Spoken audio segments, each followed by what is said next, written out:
오늘 왕의 능력이라는 제목으로 함께 은혜를 나누는 시간 갖도록 하겠습니다. 우리가 계속적으로 마태복음 총 28장 가운데 이제 1장서부터 이제 9장까지 그 순서대로 우리가 쭉 진행해서 함께 말씀을 보고 있죠. 오늘은 9장의 말씀을 함께 봅니다. 9장의 사건은 8장의 사건과 다른 게 아니라 계속 이어지고 있는 사건이에요. 그러니까 이게 성경이 원래 히브리어 성경은 이렇게 장수나 절이 있지 않았습니다. 한참 이제 나중에서야 이 장과 절이 이제 우리 성도들이 성경을 보기 쉽게끔 이제 붙인 거고, 원래 성경은 없어요. 원래 성경은 말 그대로 그냥 책인 거예요. 쭉 책을 읽어 나가야 하는 것이죠. 그래서 8장과 9장은 장소가 다르지 않습니다. 그리고 같은 시간대에 지금 일어나고 있는 사건인 거죠. 우리가 아는 것처럼 예수님은 이제 산산설교를 마치시고 산에서 내려오셔서 천국 복음을 가르치시는 장면이에요. 이제 산산설교에서 천국이 어떤 것인지를 우리에게 말씀해 주셨죠. 천국은 황금률이 적용되는 나라다라고 얘기를 하신 거예요. 그러면서 그 나라는 질병으로 고통받는 이웃이, 질병으로 아파하는 우리의 이웃들이 없는 그런 나라인 것을 보여주고 있는 것이죠. 사랑하는 여러분, 우리가 예수님의 사역을 관찰해 보면 특별히 예수님께서는 질병으로 고통받는 이웃을 외면하지 않으시고 고쳐주시고 계심을 보게 됩니다. 그 이유가 오늘 읽었던 36절에 명확하게 우리에게 말씀하고 계시죠. 무리들을 보시고 불쌍히 여기셨다 하셨어요. 불쌍히 여기심으로 하신 거죠. 그러니까 팔복에 긍휼히 여김을 받는 자는 긍휼히 여김을 받는다라는 그 은혜를 솔선수범하시고 계시는 거 아니겠습니까? 사랑하는 여러분, 우리도 불쌍한 이웃을 보면 불쌍한 마음이 들어요. 어떤 이유에서든 간에 정상적인 삶을 살지 못하는 이웃의 모습을 보면 긍휼한 마음이 들고 돕고 싶은 마음이 생깁니다. 추운 날씨에 가정에서 가족들과 오손도손 살며 또 그럴 때 비로소 사람은 안정과 만족감을 누린다고 합니다. 그런데 반면에 경제적 또는 질병으로 고통받는 가족이 있어 어쩔 수 없이 흩어져야 하는 그런 상황을 보게 되면 괜시리 마음이 짠해오죠. 한참 뛰어놀아야 할 아이가 병실에 누워서 긴 주사바늘에 의존하며 간신히 생명을 이어가는 모습을 눈뜨고 보기가 어렵습니다. 그리고 병원 창밖으로 뛰노는 아이들의 또래 친구들의 모습을 바라보는 내 아이의 그 모습을 보는 부모의 마음이 얼마나 멍들고 또 힘들겠습니까? 이처럼 주님은 인류가 처음 창조된 상태가 아닌 비정상적으로 돌아가는 모습에 우리를 불쌍히 보시는 거예요. 질병도 없고 상처도 없고 아무것도 없이 오로지 행복만이 넘치는 그런 세상을 주님은 우리에게 주셨던 것이죠. 하나님은 인류가 행복하게 살기를 원하셨습니다. 할렐루야. 그리고 그렇게 천지를 만드셨어요. 그리고 우리는요, 그 만든 세상을 행복하게 누리기만 하면 되는 거였죠. 그래서 여러분 나중에 천국 가시면 아담과 하와를 한 번씩 째려보시기 바랍니다. 그런데 하나님의 창조 질서를 거부하고 자신들이 왕이 되어서는 자신들이 하고 싶은 대로 살려고 하는 것입니다. 이게 우리 안에 있는 모습들인 것이죠. 그로 인해 인류는 고통과 슬픔과 비극을 경험하는 세상으로 겪게 된 것이에요. 그 결과 인류는 노력하고 수고하는 보람을 잃어버리게 된 겁니다. 불공정한 세상을 마주하게 된 것이죠. 열심히 땀 흘려 애써보지만 그 땀 흘리고 열심히 노력한 만큼의 대접과 인정을 받지 못하는 세상을 보게 되는 거예요. 지금은 많이 그런 모습이 없지만 그래도 간혹 매스컴을 보면 그런 것들이 나와요. 고용주의 횡포로 급여를 정상적으로 받지 못하죠. 우리 어린 청소년들 뉴스에 보면 열심히 알바했는데 고용주의 횡포로 인해서 알바비를 받지 못해서 소송을 거는 또 그런 일들도 보게 되는 거 아니겠습니까? 회사 안에서 밤잠을 설쳐가며 아이디어를 개발했는데 상사에게로 빼앗기는 일을 또 보게 돼요. 여러분, 드라마에만 있는 얘기가 결코 아닌 것이죠.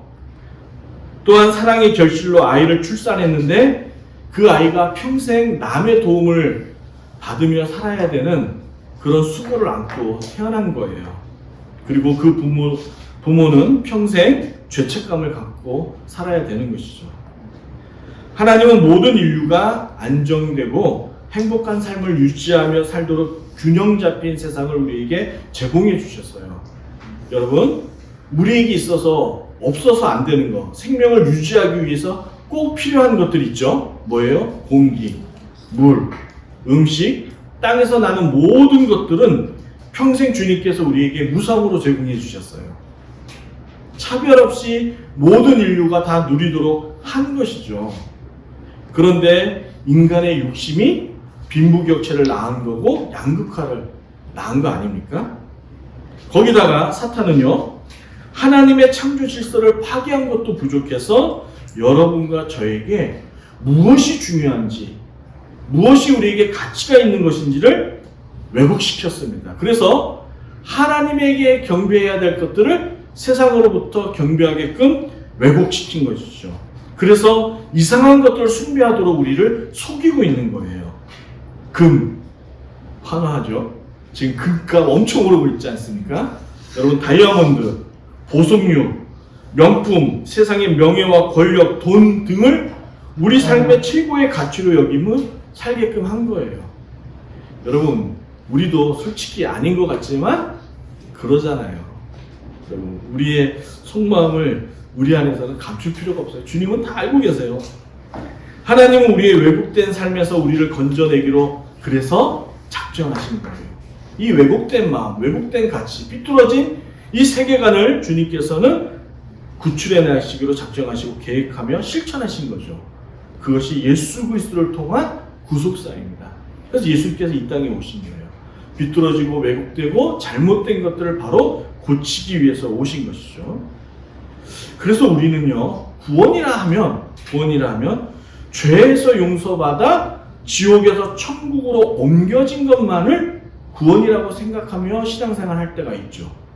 그런데 성경은 구원을 단순히 이런 식으로 표현하지는 않습니다.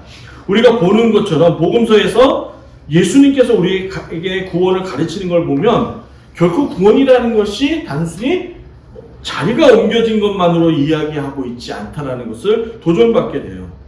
그래서 마태는요, 바로 이 복음서를 통해서 하나님의 나라가 어떤 것인지를 우리에게 설명하고 있는 것이죠. 단순하게 장소적, 공간적인 개념에서 하나님의 나라를 말하고 있는 것이 아니라 제가 누누이 설명하는 것처럼 우리로 하여금 예수님의 통치를 받아라 라고 얘기를 하는 거예요. 여러분, 공간에는, 장소에는 하나님 나라 안에 들어와 있는데 하나님의 통치를 받지 않는 거예요. 그럼 어떻게 됩니까? 추방당하는 것이죠. 형벌을 받게 되는 거예요. 하나님 나라는요, 나병과 같은 피부질환 때문에 사회로부터 외면당하는 일과 차별당해서 스스로 고독한 죽음을 맞이하는 그런 일들이 하나님 나라에는 없습니다. 하나님 나라는 태어나면서부터 앞을 못 보는 불행 따위는 전혀 없습니다. 믿습니까? 또한 정당한 노동의 대가가 묵살당하는 일은 더더욱 없죠. 아이디어를 상사에게 빼앗기는 일 또한 절대로 일어나지 않습니다. 하나님 나라는 왜요? 황금률이 적용되는 나라이기 때문에 그렇지 않습니까? 나보다 이웃을 향한 대접을 더욱더 중요하게 여기는 것이 하나님 나라잖아요. 그래서 마태는요, 8장과 9장에서 여러 기적과 사건들을 보여줌으로써 여러분과 저에게 하나님 나라는 정의롭고 행복하고 불행이 없는 나라로 소개하고 있는 것입니다. 그래서 이론적으로 산상설교 마태복음 5장과 6장 7장에서 하나님 나라는 이런 거야 라고 예수님께서 설명하시고 나서 산에 내려와서 손수 보여주고 계시는 거예요. 하나님 나라는 이런 것이다 라고. 여러분, 어떻게 해서 이런 나라가 존재할 수 있습니까? 오늘 읽었던 예수님께서 뭐라고 얘기해요? 우리를 불쌍히 여기시기 때문에 그래요. 더욱이 그 나라를 다스리는 왕이신 우리 예수님은 위엄과 사랑을 겸비하신 분이세요. 그러니까 권위도 있을 뿐만 아니라 능력도 있을 뿐만 아니라 그 능력을 무엇으로 작용시킵니까? 사랑으로 작용시키는 거예요. 여러분, 우리 인간이 권력을 가지는 데 있어서 사랑이 없으면 어떻게 됩니까? 횡포가 되는 거예요. 가정에서 가장이 사랑 없이 가족들을 다스릴 때에 그 사랑이 왜곡되어서 횡포로 나타나게 되는 것이죠. 풍랑조차 북좋게 하심으로써 주님은 자연도 다스리시는 분이에요. 그 자연이 예수님 앞에 무릎을 꿇고 그분이 지금 그 초자연적인 그 모든 형상들이 예수님 앞에 무릎 꿇고 굴복함으로 그 예수님이 우리에게 진정한 왕이심을 소개하고 있는 것이죠. 그러므로 복음서에서 말하는 하나님의 나라에 있어서 구원이란 예수님이 여러분과 제가 섬겨야 할 진짜 왕이심을 보여주고 있는 거예요. 그리고 그 사실을 믿고 그 예수님 앞에 굴복하며 경외하고 있느냐라고 말하고 있는 것이죠. 사랑하는 여러분, 예수님이 여러분의 진정한 구원자가 맞습니까? 아멘. 아멘. 여러분, 구원이란 그래서요, 이거예요. 처음 창조된 인류가 서로 대접하고 대접을 받으며 사는 그 나라로 회복하는 거예요. 그게 구원인 거예요. 그게 회복인 거예요. 여러분, 처음에 만들어주신 그 에덴 동산이 어떤 나라입니까? 천국이잖아요. 하나님 나라잖아요. 하나님의 통치가 완벽하게 완전하게 이루어지는 나라잖아요. 조금도 부족함이 없는 그 나라가 다시금 우리에게 회복되어져야 하는 것이죠. 그게 구원인 거예요. 완성된 구원을 성경이 말하고 있는 거죠. 사랑하는 여러분, 저와 여러분이 이미 능력 많으신 왕의 친구이자 그분의 백성들 아니십니까? 그래서 그분과 관계 맺고 지금 살아가고 있는 왕의 백성들인 거예요. 그리고 우리는 예수님으로부터 천국 복음을 가르치고 전파하며 어두운 세상을 밝히도록 부름받은 사람들이 여러분과 저라는 것이죠. 본문에서 인류가 불쌍히 여김을 받는 이유는 단 한 가지입니다. 참 왕이신 예수님의 지도를 받지 못하고 살기 때문에 그런 거예요. 그래서 36절에 보시면, 여러분 성경책을 보시고 여러분의 목소리를 다시 한번 읽어볼까요? 36절입니다. 시작. 우리를 보시고 불쌍히 여기시니 이는 그들이 목자 없는 양과 고생하며 고생합니다. 양이 목자가 없어서 고생한대요. 그리고 하반부에 보시면 기진함이라고 표현됐죠. 여기서 이 기진함이라는 얘기는 히브리 원어로, 헬라어 원어로 버려졌다는 얘기인 거예요. 그러니까 부모 일은 고아와 같다라는 것을 말하고 있는 것이죠. 사랑하는 여러분, 양 아시죠? 양이 눈이 안 좋다는 말 많이 들어보셨죠? 양이 눈이 진짜로 안 좋대요. 그래서 앞을 잘 못 봐요. 그래갖고요, 맹수가 코앞에 와서야 맹수가 자기에게 다가왔다라는 것을 눈치채는 아주 어리석은 동물이 양의 특징인 것이죠. 그래서 양은요, 생존하기 위해서는 반드시 목자가 있어야 합니다. 양은 자기 멋대로 살 수가 없어요. 특히 양은 뒤집어지잖아요? 얼마나 어리석냐면 일어서지를 못한대요. 그래서 가스가 이렇게 차갖고 결국에 뻥 터져갖고 죽는 동물이 양이래요. 그리고 얼마나 눈이 안 좋은지, 양은요, 자기 같은 어떻게 보면 동족 같은 이제 동물들이지 않습니까? 양끼리. 그런데도 이게 적인지 친구인지를 몰라서 머리로 늘 들이받는 거예요. 그렇다는 것이죠. 그래서 목자가 이끌어주지 않으면 맹수에게 잡혀 먹히게 되는 것이 양의 특징인 거예요. 따라서 지금 주님이 뭐라고 얘기하냐면 우리가 양 같다는 것이죠. 양과 같은 신세라는 거예요. 주님의 인도를 받지 않으면 그냥 너희들끼리 치고받고 싸우다가 결국 뒤집어져서 어떻게 된다는 거예요? 죽게 된다는 거예요. 거기다가 너희보다 힘센 야국강식의 원리에 따라 힘센 자가 와서야 비로소 너희가 그 맹수가 왔다는 것을 알아차리는 어리석은 그런 존재가 된다는 것이죠. 우리가 이 비정상적인 세상에서 벗어나기 위해서는 양이 목자의 돌봄을 받아야 하듯이 우리도 왕이신 예수님의 인도를 받아야 합니다. 할렐루야.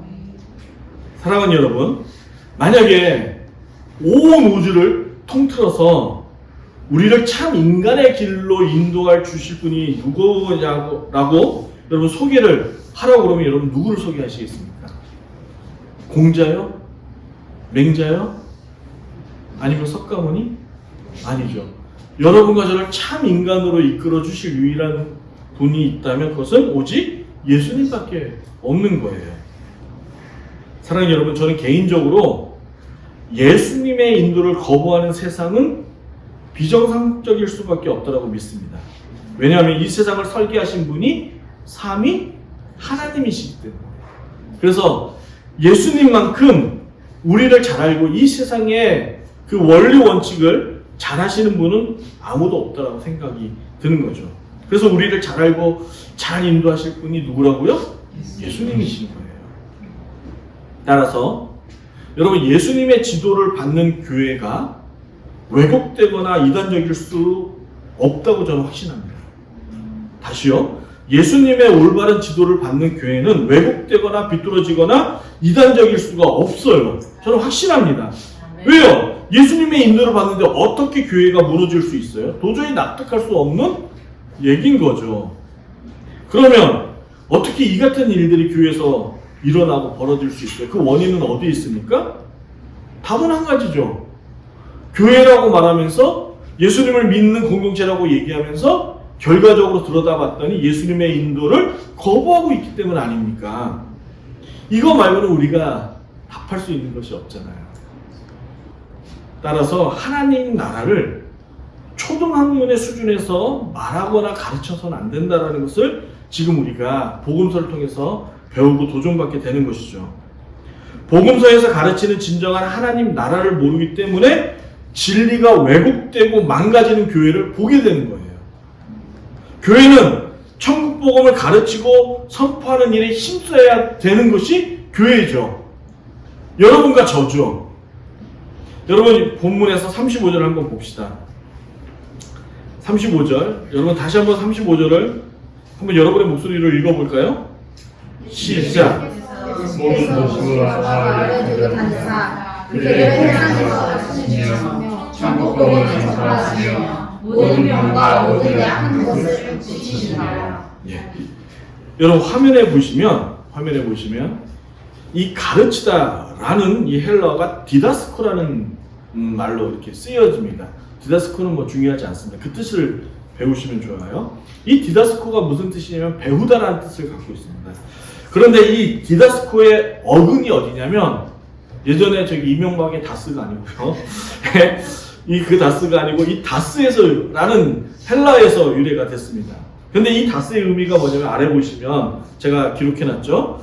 어떤 사람으로 하여금 어떤 것이 그 사람에게 받아들이기까지 반복해서 손을 뻗치는 것을 다스라고 하는 거예요.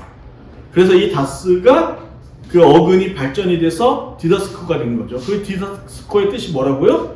가르치다, 배우다, 이 뜻을 갖고 있는 거예요. 다시 말해 하나님 나라를 그 사람이 받아들일 때까지 끝까지 반복적으로 말한다는 것이죠. 그래서 사도 바울은 믿음은 들음에서 난다라고 말하는 것이죠. 사랑하는 여러분, 한번 이런 상상을 설교 준비를 하면서 제가 해봤어요. 만약에 예수님께서 우리를 불쌍히 여기는 마음이 없으신 거예요. 그냥 딱 가위처럼, 예? 너 그래 이거 잘했어? 이거 잘못했어? 잘했으니까 상, 못했으니까 벌, 막 이렇게 칼같이 구분하시는 그러한 분이라고 우리가 한번 가정해 봅시다. 그리고 우리를 구원하기 위한 노력을 주님께서 반복적으로 하지 않으셨다라고 생각해 보세요. 그러면 여러분, 우리는 지금 어떤 상태에 있을까요? 상상만 해도 끔찍하지 않습니까? 예수님이 우리를 긍휼히 바라보지 아니하시고 또한 우리를 구원하시기 위한 그 노력을 계속적으로 끝까지 하시지 않으셨다라고 말이죠. 엄청나게 지금 난리가 난 거예요. 주님은 제자들이 구원에 이르기까지 지금 반복해서 가르치고 계시는 거예요. 우리가 복음을 받아들일 때까지 손을 놓지 아니하시고 끝까지 뻗어 잡아주시기 때문에 지금 현재 여러분과 제가 천국 백성이 된 거 아니겠습니까? 그러므로 여러분과 저는 큰 은혜를 받은 사람들이라는 거예요. 이 생각을 하게 되면 얼마나 가슴이 충만해지는지 모르겠습니다. 그리고 하나님 나라의 모형인 교회 공동체가 더 확장되기 위해서는 아직 이 놀라운 이 하나님 나라를 알지 못하는 우리 이웃에게 가르치는 일을 여러분과 저는 계속적으로 해야 한다는 또한 그러한 사명을 갖고 있는 것이죠. 자, 다음으로 화면을 또 보겠습니다. 예수님은 천국 복음을 선포하셨어요. 여기서 선포하다는 퀘리소는 고지하다, 알리다라는 뜻을 갖고 있습니다. 이것은 법적 용어로서요, 어떤 국가가 어떤 사업을 시행했을 때 이것을 국민들에게 먼저 알리고 고지하는 의미로서의 이야기를 하고 있는 것이죠. 다시 말해 이 나라는요, 한 나라를 대표하는 대사들의 업무를 나타낼 때 쓰는 단어가 이 퀘리소라는 단어예요. 그럼 대사, 앰버서더 아시죠? 외국에 나가면 그 나라를 대표하는 대사들이 있지 않습니까? 바로 이 대사의 여러 업무 중에 하나가 바로 좋은 소식을 그 대사관이 바로 그 머문 그곳, 그 나라에 자기 나라에 좋고 즐겁고 어떤 기쁜 소식을 고지하는 의무가 있다라는 거예요. 이처럼 구약의 선지자들과 예수님은 가는 곳곳마다 천국 복음을 선포하셨다는 것이죠. 하나님 나라를 알린 거예요. 그러므로 9장에서 예수님은 천국 복음을 듣는 너희들도 이 일에 동참하라고 지금 명령하고 계시는 거죠. 그것이 우리가 읽었던 마지막의 복음에 예수님께서 추수할 일꾼이 없다라는 표현으로서 우리에게 말씀하고 있는 명령 아니겠습니까? 주님은 천국 복음을 선포할 일꾼이 적어 그 나라의 복된 소식을 접하지 못하는 고통 속에 있는 내 백성이 너무도 많다라는 거예요. 그래서 너희는 가서 이 기쁘고 놀라운 소식을 전하라고 우리에게 말씀하는 것이죠. 이것이 교회의 사명임을 깨우쳐 주고 계시는 주님의 말씀인 거예요. 그래서 예수님은 9장에 이어 우리가 다음 주에 볼 10장에 가서 하나님의 나라를 선포할 일꾼들을 부르시고 계시죠. 그리고 그 부르신 일꾼 가운데 예수님의 12제자를 바로 삼는 장면이 10장에서 나오는 거예요. 이야기가 그렇게 이어지고 있는 것이죠. 사랑하는 여러분, 한 나라의 대사가 머무는 집은 단순히 집이 아닌 거예요.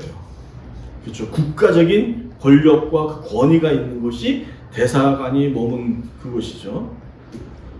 그래서 함부로 대사관의 공권력이 이렇게 투입할 수가 없습니다. 그랬다가는 국가 간의 분쟁이 일어나기 십상이죠. 이처럼 하나님 나라를 위해 파견된 우리를 세상에 함부로 할 수 없습니다. 먹고 사는 문제로 우리를 고통스럽게 만들 수는 있으나 허나 영원히 무너뜨릴 수는 없다라는 것이죠. 믿으십니까? 왜냐하면 하나님 나라의 보호를 받기 때문인 거예요. 창세기 25장에 보면요, 아브라함의 이야기가 나옵니다. 제가 지난번에 한번 말씀드렸던 기억이 있는데, 여러분 이 25장에 보면 아브라함이 12장에서 자기 사라를 누이로 속여갖고 이집트에서 그 아내를 왕에게 이렇게 바치었던 그 사건들이 있지 않습니까? 그 일이 25장에도 고스란히 다시금 그 일이 반복이 됩니다. 마치 12장의 사건을 데칼코마니처럼 똑같이 그 실수를 25년이 지난 이 시점에서 다시금 아브라함이 반복하고 있는 것이죠. 그러니까 12장과 창세기 25장의 사건은 25년이라는 시간이 흐른 거예요. 그 속에서도 아브라함은 자기가 살고자 아내를 누이로 속여서 당시의 그랄 왕 아비멜렉에게 자신의 아내를 내어주는 사건이 25장에 나타납니다. 그런데 그 상황에서 12장처럼 똑같이 하나님께서 아브라함의 가족을 일가를 구원하시죠. 왕으로부터 구원하십니다. 여러분 화면에 보시면 20장 7절 말씀을 제가 기록했는데 여러분의 목소리로 한번 읽어보세요. 시작. 이제 그 사람의 아내를 돌려보내라. 그는 무서워라. 그가 너를 위하여 기도하니 네가 사실이와 네가 돌려보지 아니하면 너에게 속한 자가 다 죽을 살라야. 그런데 12장과 25장에서 하나님께서 아브라함과 그의 일가를 구원하시는 그 사건 속에서 25장에서 좀 독특하고 12장에 없었던 하나님의 말씀이 하나가 선포가 됩니다. 그것이 뭐냐면 지금 화면에 보시면 밑줄 치었던 그는 어떤 사람이라고요? 선지자다라는 얘기예요. 이 선지자가 어떤 의미를 갖고 있냐면 지금 말씀드렸던 대사, 엠버서더의 같은 의미적인 그 갖고 있는 뜻이 바로 선지자라는 거예요. 선지자가 히브리어로 나비라는 말을 갖고 있는데 이 뜻이 뭐냐면 선지자는 하나님의 나라를 선포하다라는 뜻을 갖고 있습니다. 선포자라는 뜻을 갖고 있는 거죠. 그래서 하나님은 그랄 왕 아비멜렉에게 아브라함을 소개하기를 그는 선지자다라고 얘기하고 있는 거예요. 여러분, 사람마다 조금씩 차이는 있습니다.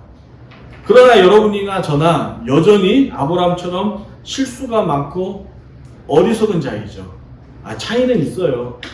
저는 10번 하면 여러분은 한두 번 하시겠지만 어쨌든 간에 차이가 있으나 우리가 완벽하게 이 세상을 살아나지 못하고 있다는 것을 말씀을 드리는 거예요. 그래서 우리는 여전히 아브라함처럼 실수가 많고 어리석은 사람입니다. 그런다 할지라도 여러분, 우리의 신분이 달라집니까? 우리가 하나님 앞에 실수했다고 해서 뭔가 죄를 지어 잘못했다고 해서 우리의 신분이 달라지냐고요. 달라지지가 않는 거예요. 지금 12장의 사건과 25장의 아브라함의 이 동일한 데칼코마니 같은 이 동일한 사건을 다시 한번 보여주는 이유는 그럼에도 불구하고 너는 여전히 내 백성이다 라는 것을 말하고 있는 것이죠. 여러분이 잘했던 못했던 간에 상관이 없는 거예요. 여러분이 하나님 앞에 어떤 실수를 저질렀던 간에 상관없이 여러분이 여전히 주의 백성인 것을 말씀하고 계시는 거죠. 또한 아브라함을 포기하지 않으시고 끝까지 보호하신 그 하나님이 현재 여러분과 저를 포기하지 않고 계시다라는 것을 지금 우리에게 여전히 이 말씀을 남겨주심으로써 선포하고 계시는 거 아니겠습니까? 그리고 지켜보호하신다라는 것이죠.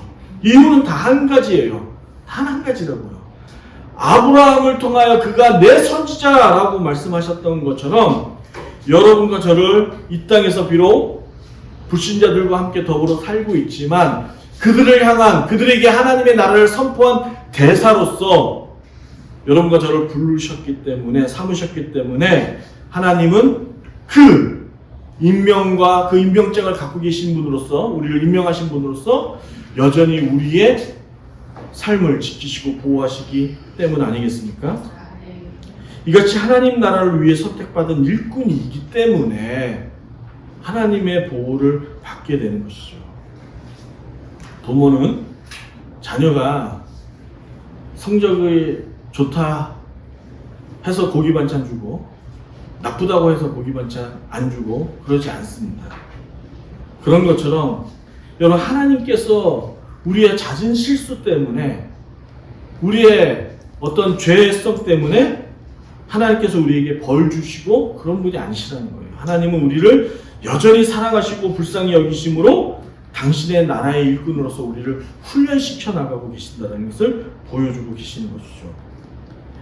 그러므로 우리가 현재가 힘들고 고달픈 상황을 마주하더라도 낙심할 이유가 없는 이유가 있는 거예요. 그 이유가 뭐예요? 여러분, 제가 이제 이번에 라오스 갔다 왔잖아요. 여러분, 그 대사관들도 제가 이제 그 신학교 다닐 때 그 당시에 이란 대사관이 같이 공부하셨거든요. 은퇴하시고 같이 공부하셨는데 그분이 이제 그 반기문 그 총재하고 동기이셨는데 같이 저하고 이제 신학 공부를 했는데 그런데요, 이 대사들도 보면 가고 싶은 나라가 있는 거예요. 어느 나라를 주로 가고 싶겠습니까? 그렇죠. 이왕이면 미국이라든지 선진국 이렇게 가는 거. 그래서 보면 대통령이 조금 더 자기와 가까운 사람들에게 있어서 그 대사 파견들을 대부분 그렇게 좋은 나라로 보내는 거예요. 이란이라든지 저렇게 조금 뭔가 살기 어려운 그런 환경 속에서 있는 그런 데는 대부분 좀 이렇게 뒷전에 있는 분들이 가신다고 하는 거예요. 어쨌든 여러분, 그 미얀마에 갔더니 그 대사관 보니까 조금 뭐 미국 대사관 이런 데보다 규모가 어떻게 똑같을 수 있겠습니까? 그렇죠. 그래서 조금 힘들고 어렵다 할지라도 그러나 거기 계신 분들은 직원들은 낙심하거나 그것을 힘들다 여기지 않습니다. 왜 그래요? 거기서의 일은 기한이 있는 거잖아요. 잠시 잠깐인 거잖아요. 언젠가는 곧 본국으로 돌아가 이제껏 수고한 모든 것에 대하여 왕으로부터 보상받기 때문 아니겠습니까? 그것처럼 여러분 우리가 이 땅에서 삶에 있어서 현재가 힘들고 고달프다 할지라도 우리가 낙심하지 않는 이유가 어디 있다는 거예요? 우리는 곧 돌아갈 본국이 있는 사람들 아닙니까? 그렇기 때문에 우리의 수고와 우리의 노력이 아름다운 결실이 되지 못한다 할지라도 그 일로 인하여 낙심하지 않는 이유는, 좌절하지 않는 이유는 결국에 돌아갈 이곳이 전부가 아니고 돌아갈 곳이 있기 때문에 그런 것이죠. 그러므로 고난이 길어질수록 신자는 왕의 능력을 믿어야 되는 거예요. 이게 중요한 거예요. 시간이 길어지면 길어질수록 낙심하고 절망하는 것이 아니라 왕의 능력을 믿고 의지함으로 그가 명령한 사명이 내가 무엇인지, 내가 그것을 지금 제대로 하고 있는지 안 하고 있는지를 충실히 따져보는 것이 더 중요한 거죠. 그게 우리가 가져야 될 신자의 본분이자 태도 아니겠습니까? 그리고 그 뒷일은요, 여러분, 주님께 맡기는 거예요. 주님께서 다 알아서 해주시는 것이죠. 이것이 바로 우리가 가져야 될 믿음의 태도인 거예요. 그래서 예수님께서 지금 8장과 9장에서 오셔서 보여주고 계시는 거예요. 자, 내가 지금 모든 일들을 감당하고 있잖니. 다 내가 해주고 있잖니. 그러니 너희는 내 앞으로 일꾼들을 데리고 와라. 데리고만 와라. 그럼 주님께서 하신다. 이 말씀이신 거죠. 사랑하는 여러분, 이 굳건한 믿음이 우리 공동체 안에 충만하기를 원합니다. 아멘. 그래서 이 믿음을 가지고 또 한 주간을 살아갈 수 있기를 주의 이름으로 축복합니다. 아멘.